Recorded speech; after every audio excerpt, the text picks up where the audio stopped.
तर नमस्कार भावांनो, पुन्हा एकदा आपल्या यूट्यूब चॅनलमध्ये आपल्या सगळ्यांचे हार्दिक हार्दिक स्वागत आहे।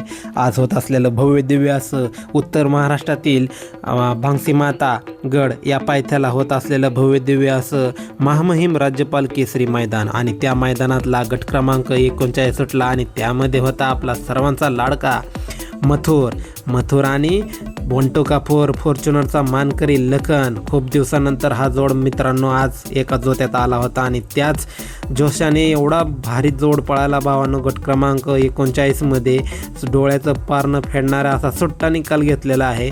खूप दिवसाची इच्छा होती भावांनो हा जोड पुन्हा एकदा पळावा आणि ती आज पूर्ण केलेली आहे राहुल दादानी। आणि हे भव्य दिव्य असं मैदान होतं छत्रपती संभाजीनगरमध्ये आणि तिथे आपल्या मथुरची काय क्रेज भावांनो। गडी खाली जाताना सुद्धा एवढं क्रेज होती आणि भावाचा गट सुटल्यानंतर सुद्धा मथुरच्या मागे काय पब्लिक पळत होतं। तुम्ही MCG लाईव्हवरती हे लाईव्ह प्रेक्षेपण बघू शकताय। गट क्रमांक 39 तास क्रमांक 4 मध्ये ही जोड पळालेली आहे।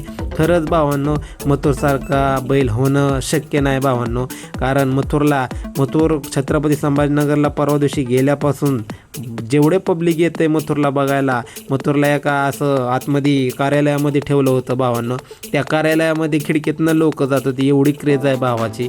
खरंच मथुर जेव्हा बैलगाडी क्षेत्राचं नाव निघल त्या बैलगाडी क्षेत्राच्या इतिहासामध्ये मथुरचं त्या पुस्तकामध्ये पहिल्या पानावरती मथुरचं नाव 100% निघणार भावांनो खरंच। आणि मानलं भावांनो छत्रपती संभाजीनगर असो, मराठवाड्यातला भाग असो, विदर्भातनं लोक मथुरचा पळ बघण्यासाठी आले होते। आपण घाटावरचे लोक आहोत, घाटावर आपल्याला मथुर सारखा दिसतो, पण मथुरची क्रेज म्हणजे प्रत्येक महाराष्ट्र नव्हे तर अखंड हिंदुस्थान 14 देशात ह्या मथुर बैलाने खरंच नाव केलेलं आहे।